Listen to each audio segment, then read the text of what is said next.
You must be at least 18 years of age to listen to the following podcast.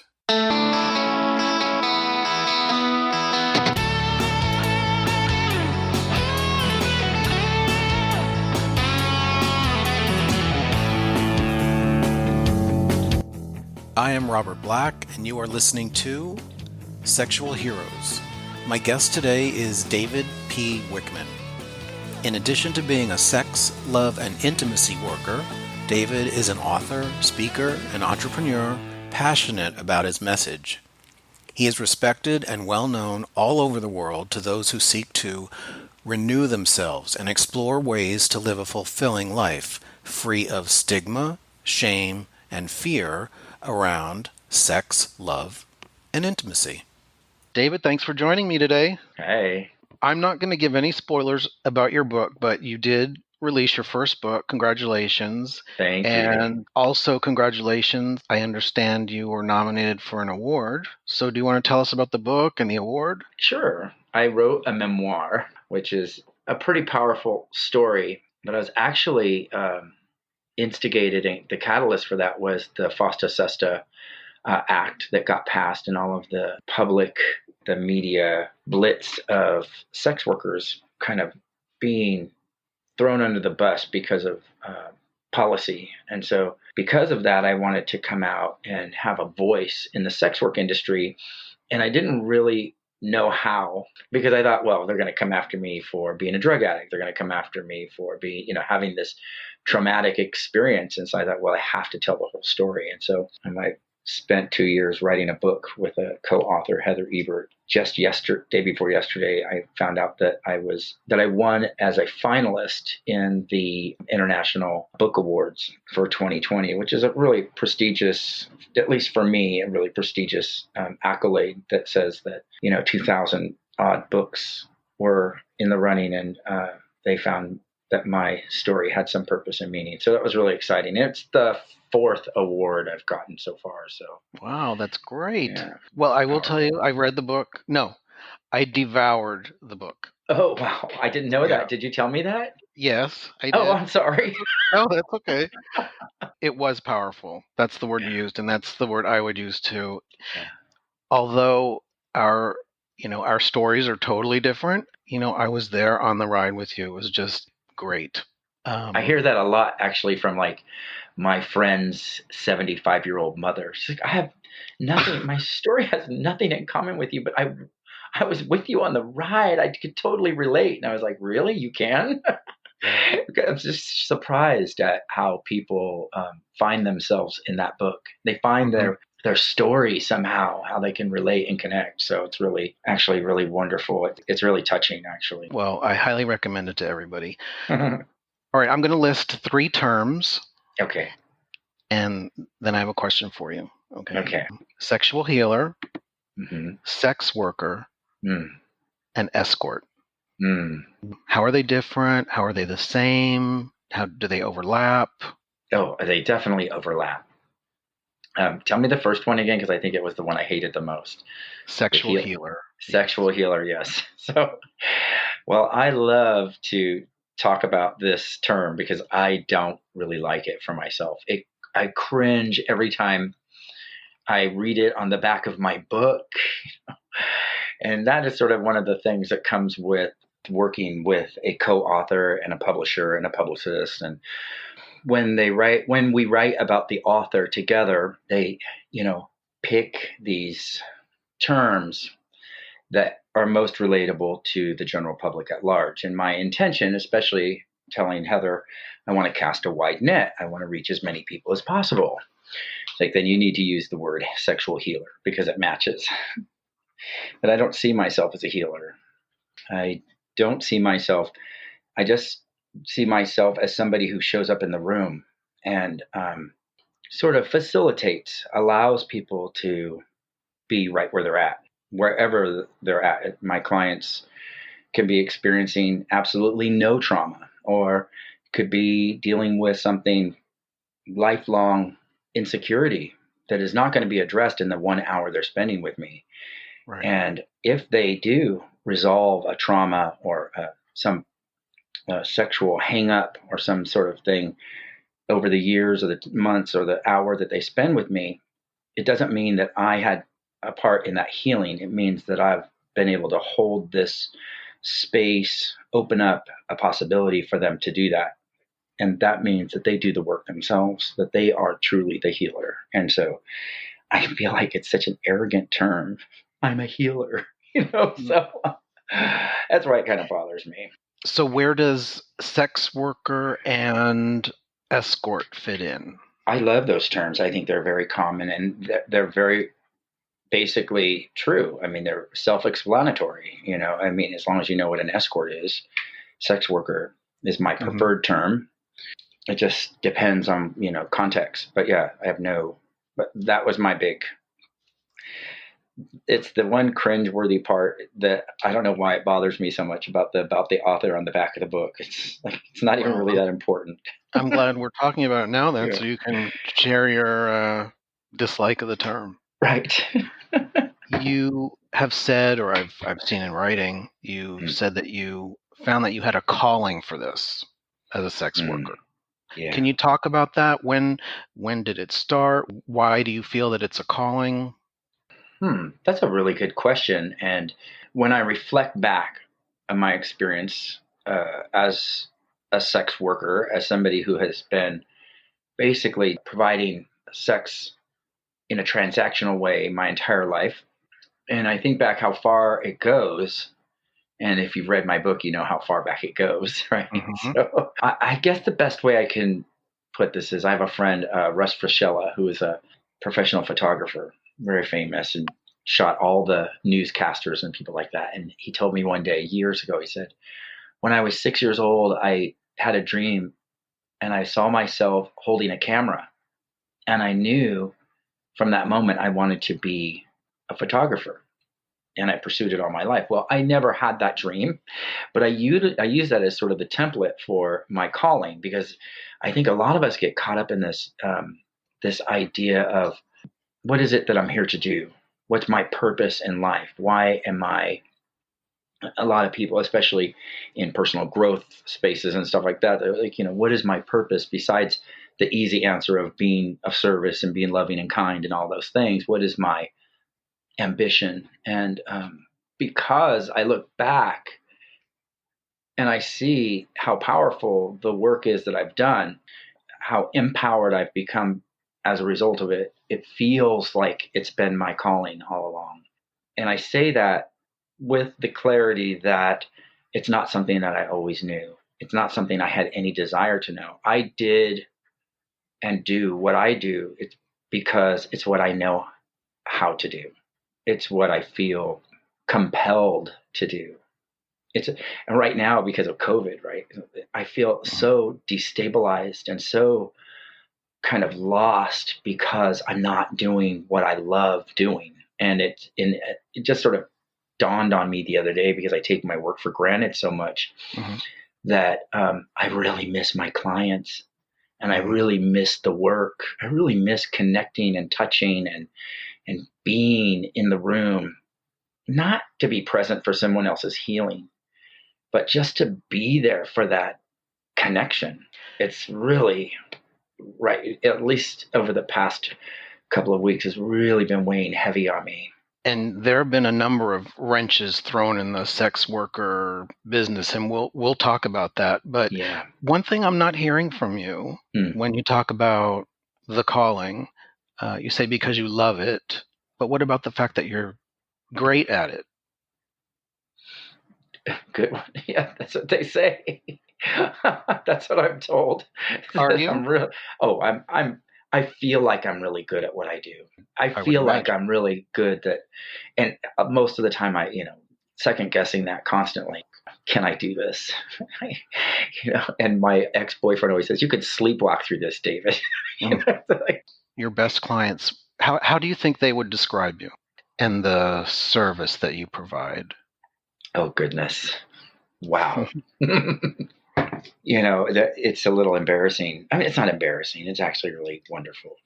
My clients and I have such a beautiful relationship, even the ones I don't see often, and ones I've even stopped seeing who have kind of grown out of a desire to hire any longer in their twilight years and contact each other all the time. They say, my life would never be the way it is today if it weren't if I hadn't met you. They would say things like that. And they would say, I'm a different person as a result of our relationship, but they'd say it in some other more complimentary way that I don't really want to talk about myself publicly too much. Really want to just let the work speak for itself. How do you make sure a client gets what they want? And do they always get what they want? When they walk into the room, if I've seen them once or if I've seen them twice or if I've seen them for years, I cannot remember for the life of me what they get into. And I have to sort of feel it out until it sort of comes. And I'm like, oh yeah, it's kind of scary in a way because you don't want to say anything. You don't want to insult. I also don't want to ask questions. I also don't want to be like, so what are you into? It just feels weird. So you like it to be organic. How do you navigate that if you're not asking what are you into or what are you looking for? Well, initially people tend to tell you what they're into. And that's a really kind of, people tell you. They tell you in the email or in the text, I really like this. I really enjoy this. This is what I am. They identify as a submissive bottom, or they identify as somebody who is new, or, just wants you to take the reins, take control, things like that. And those are very important cues on how to show up in the room. Most of it is pretty all natural. I mean, it's just, people can tell you a million things that they want to do. But once they step through the threshold of that door, everything sort of changes because people build these fantasies. I do it myself. Build these ideas in our heads about what we want, right? I want this thing to happen. I want a gang of hot hung tops to come and do these things to me, right? Or whatever it is. Mm-hmm. And, you walk through the door and you see the person on the other side, and the energy and the connection and the chemistry between the two of you may not be the chemistry that is needed to meet that fantasy in your head. And it becomes something much more enriching. It becomes something much more organic, as you said earlier. And that sort of takes precedence. And we try to navigate back into fantasy, or we navigate to make sure everything is covered. But, inevitably, every single 100% of the time, I say that 100% of the time, things turn out exactly how they're supposed to turn out. And that includes appointments that don't really work out. They don't work out because they don't work out. And it is 100% of the time chemistry. It has nothing to do with me and who I am. It has nothing to do with the client and who they are as a person. It has to do 100% with the chemistry of the room. I don't think people can really control chemistry, and I'm willing to be wrong about that. Well, it's the same when you're hooking up, dating. It's all the same. It's a relationship. It's a business relationship, but it's a relationship. Obviously, clients have different desires. When the desire is around BDSM, is that something that you're able to accommodate? You like to accommodate? I have a closet full of leather gear. And I've been sort of dabbling in the leather community for about 30 years, in and out, in my own little experience. And I say this often. I love organic role play. I don't mind, falling into a role if it comes naturally.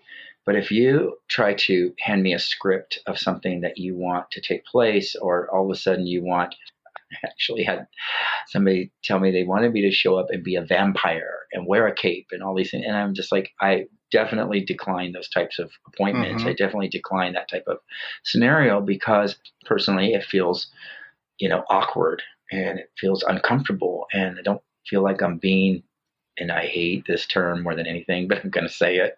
I don't feel like I'm being authentic. Mm-hmm. And I really hate that term, but I'm saying that because it's, for lack of better terminology, I really want to show up in the room as I am. And now sometimes I'm a very dominant top. Sometimes I'm a very assertive, a dominant, selfish top. Love that. love it, right? And I have no issues with accessing that part of me at any time whatsoever, ever, ever. It's like one of my favorite parts about myself that I really love. And when somebody needs that or wants that or requests that, it's easy. I don't ever even have to say, sure, no problem. If somebody wants me to tie them up and tickle them or do some type of thing like that, to me, I really have to think about that for a minute. Do I really, is that really my scene? Is that something I really like to do? Not really. And if I'm not enjoying being in the space, providing that for somebody, if it feels awkward or uncomfortable for me, or it feels like something I'm not really exploring right now, then I don't want to show up in the room and do that with somebody, because that actually shortchanges them.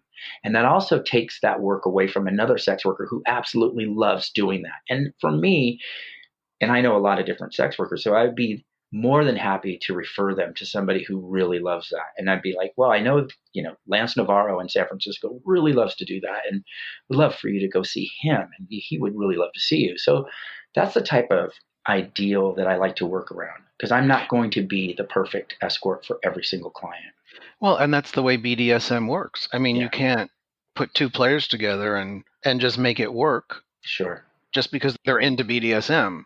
Sure.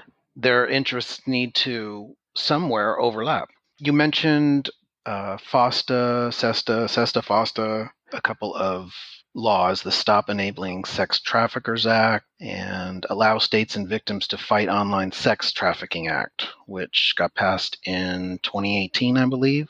Unanimously. Only one person almost didn't unanimous. sign. Yes. Almost. Only one person on both sides of the aisle. It took a wrecking ball to the escort industry. Sure did. How have you personally been impacted, and how have you managed to overcome that? I turned 51 in September. And so I'm sort of considered an older escort. And I've been escorting for 14 years professionally, like through the Rent Boy, Rent Men online scenario.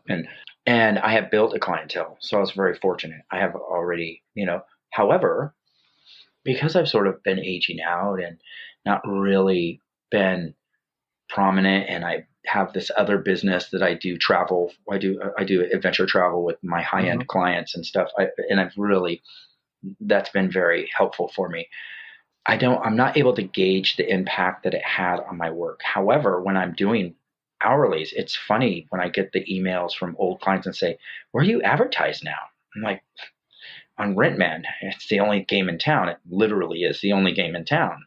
There's a couple of other sites, but they're not really, at least as far as I know, useful to me. And I wonder if people are more fearful just reaching out and contacting someone through the internet now because you feel like you're being watched. You mentioned your other travel business, Mail Adventure, right? Yes. One of the things I admire about you is you're adventurous. You like to travel. You seem like a pretty, what I would say, confident traveler. Like you can go to new places and just seize it. Yes. Where does that come from? Maybe running away from home as a child. Oh. I ran away from home a lot as a child. As a matter of fact, it was spent most of my childhood running away from home. I think it's been pointed out to me many times over the years is that people have said, how do you just do that? Show up in a city that you have no idea what's going on there, where to go. You don't know anybody there. Why wouldn't you? I mean, my thought is, why wouldn't I do that? That's like the best thing. It's the best way to travel, is to just show up and find out, jump into this new culture. I went to Tonga to swim with humpback whales years ago. I go every now and again.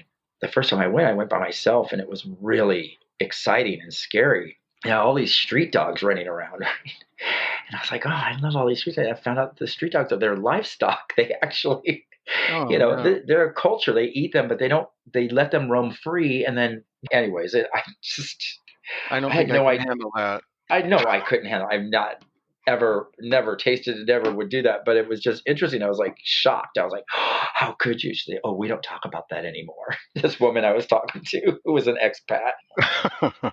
Westerners do not like that at all. But yeah, you learn in different cultures. It's like, we have really humanized our pets, but we haven't humanized cows. And in India, you lay a hand on a cow and you could be arrested. It's interesting, an exciting place to be. And I've changed a lot too. I want to go back to sex for a minute Sure. because you are a sex worker. Yes. And you're called on to meet other people's needs.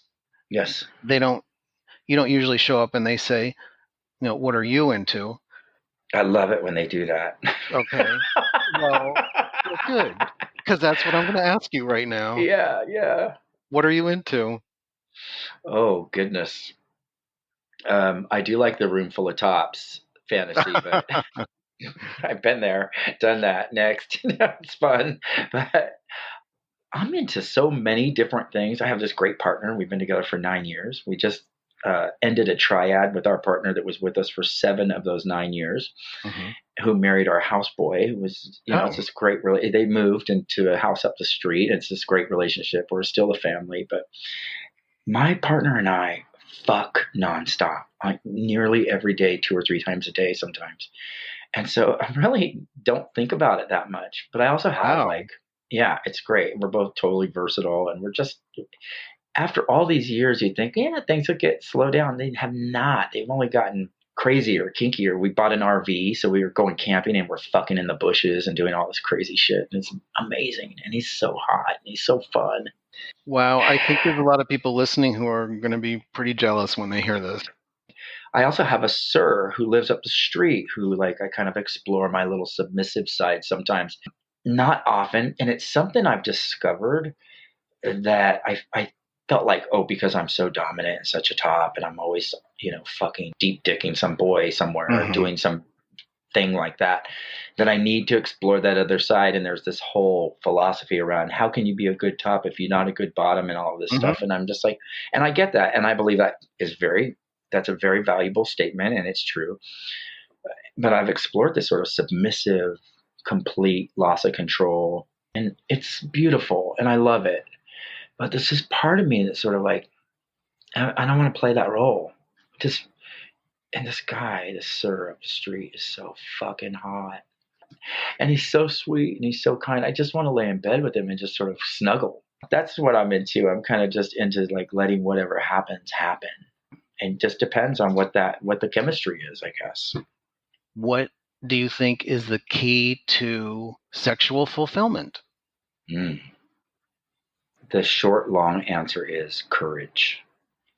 Courage is absolutely required for a person who feels unlovable, untouchable, unattractive, invisible, to pick up the phone or to write the email to the escort and say, I want to utilize your services. However, I'm a 75-year-old married man, widower, who's 300 pounds overweight. Are you going to be okay with that? And my response to that is absolutely. I can't wait to see you.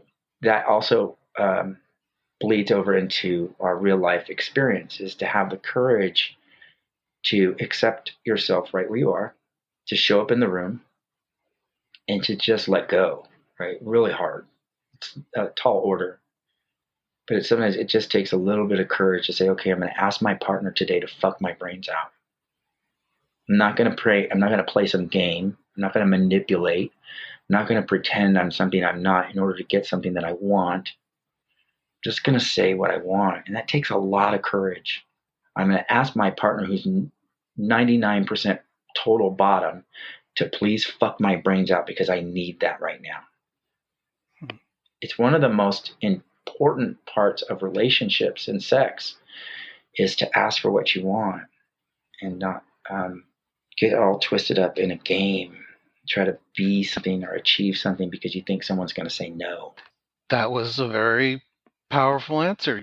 Anything else you'd like to share with listeners? Take care of yourselves right now, especially. Touch yourself. Get in the fucking mirror and look at your cock. Play with your ass. Play with your nipples. Get in there and get to know you right now. Especially if you're alone, if you're not being touched, touch yourself, Because right now, more than ever, we really need to be activating that oxytocin, getting ourselves aroused, feel fulfilled. Don't just jack off. Really be there with yourself. That's what I'd like to say. Really, it's super important right now because it's really a part of our healing that we have to do right now. Love the fuck out of yourself. Thank you very much, David. All right, Robert. For more information about today's guest and links mentioned in this episode, visit sexualheroes.com.